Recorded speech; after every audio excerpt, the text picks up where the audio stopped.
बिस्मिल्लाहिर्रहमानिर्रहीम अस्सलाम वालेकुम। कैसे हो प्यारे दोस्तों, उम्मीद करता हूं आप सब ठीक ठाक हो गए और खैरियत से हो गए तो और बहुत खुश बाश हो गए। तो अल्लाह ताला आप सबको सेहत अता फरमाए, तंदुरुस्ती अता फरमाए। तो आज की इस वीडियो में लेकर आया हूं सलाद जिंगर शवारमे की रेसिपी लेकर आया हूं। बिल्कुल सिंपल तरीका है, बस चीज़ें अलग हैं। तो आइए देख लें फटाफट सलाद जिंगर शवारमे की रेसिपी। चिकन थाई दे ले लेने आ 4 पीस ले लिया। इन्ना वजन तकरीबन होएगा 450 ग्राम। इन्हां नूं हुण असीं नरम करने वास्ते, सॉफ्ट करने वास्ते एक थोड़ी ले लेनी, उन्हां दबाउणा असीं चिकन नूं।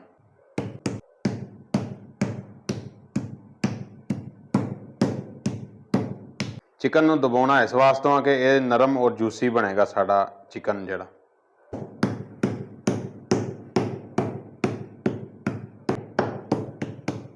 इसी तरह चारे पीस असी कर लेने आ।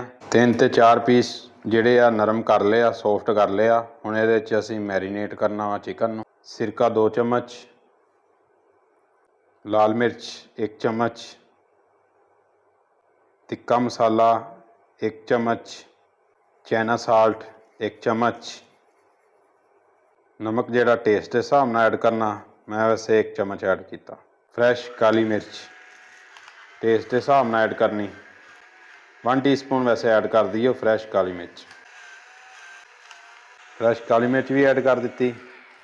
हम चिकन नूं अच्छे तरीके नाल मिक्स कर लेना वा, जिहड़ा मसाला अच्छे तरीके नाल लग जाए चिकन दे अंदर।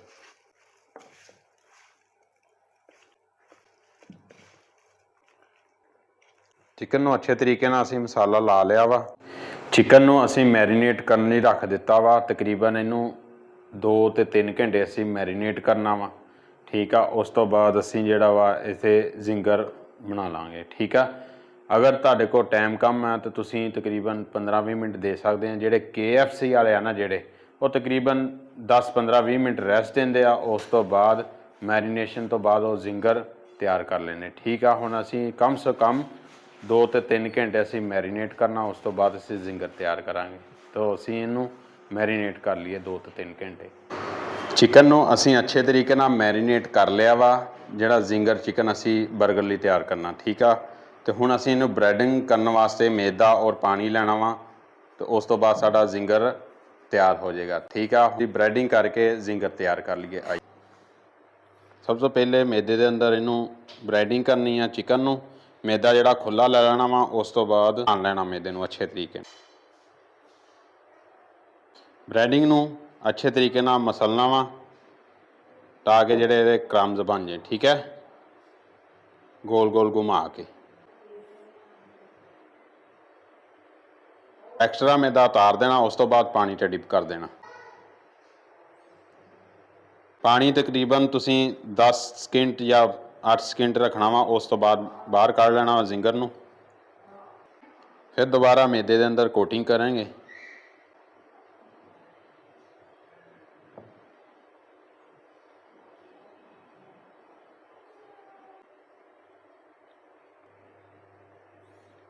देखो साढ़े क्रम्स बन गए आ। घ्यो के अंदर जिहड़ा असीं डिप करना वा, फ्राई करना वा जिंगर नूं। ते घ्यो तुहाडा गर्म होना चाहिए। तकरीबन 6 ਤੋਂ 7 मिनट असीं घ्यो के अंदर या घी के अंदर फ्राई करना। उस तो बाद बाहर कर लेना जिंगर नूं।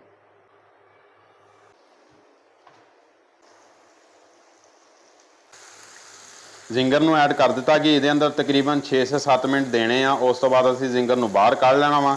तो ज़्यादा चुल्हा हाई तो नहीं करना। बाद चों मीडियम हल्का ब्राउन हो जाएगा, फिर असीं बाहर कढ़ लेना। बड़े आराम नाल दूसरी साइड कर देनी है जिंगर दी।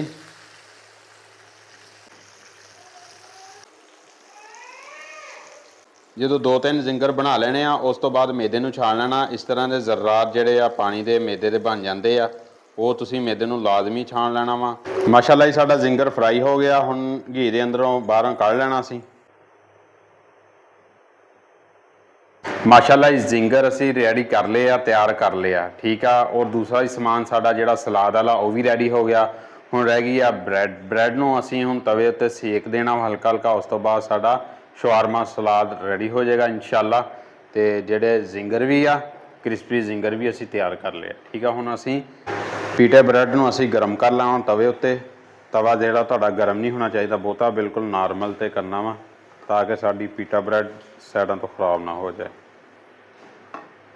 ਦੋਨੋਂ ਸਾਈਡਾਂ ਤੋਂ ਹਲਕੀ ਹਲਕੀ ਅਸੀਂ ਗਰਮ ਕਰ ਲੈਣੀ ਆ ਤਾਂ ਕਿ ਸਾਡੀ ਬ੍ਰੈਡ ਅੱਛੀ ਲੱਗੇ।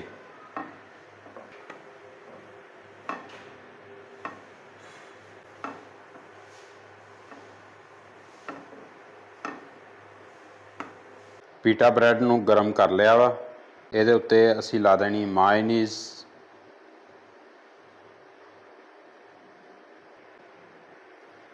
ਮਾਇਨੀਜ਼ ਲਾਤੀ ਸਾਰੇ। ਥੋੜੀ ਜਿਹੀ ਬੰਦ ਗੋਭੀ ਲਾ ਦੇਣੀ ਆ। ਸਲਾਦ ਲਾ ਦੇਣਾ ਵਾ, ਖੀਰਾ ਮਤਲਬ ਕਿ, ਠੀਕ ਆ। ਫਿਰ ਟਮਾਟਰ ਲਾ ਦੇਣਾ ਵਾ, ਲਾਤਾ। ਇੱਕ ਪਿਆਜ਼ ਲਾ ਦੇਣਾ, ਠੀਕ ਆ। ਪਿਆਜ਼ ਤੋਂ ਬਾਅਦ ਅਸੀਂ ਜਿਹੜੇ ਜ਼ਿੰਗਰ ਬਣਾਏ ਸੀ ਉਹ ਲਾ ਦੇਣੇ ਆ। ਜ਼ਿੰਗਰ ਵੀ ਲਾਤਾ ਤੇ ਮਾਇਨੀਜ਼ ਲਾ ਦੇਣੀ ਆ ਨੈਸ਼ਨਲ ਵਾਲਿਆਂ ਦੀ ਸਾਈਡਾਂ ਤੇ।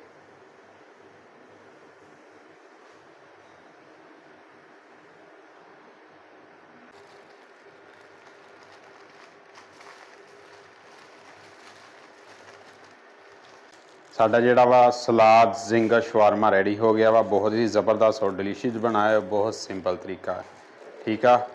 तो ठीक है, मिलते हैं नेक्स्ट वीडियो में। अल्लाह हाफिज़, खुदा हाफिज़।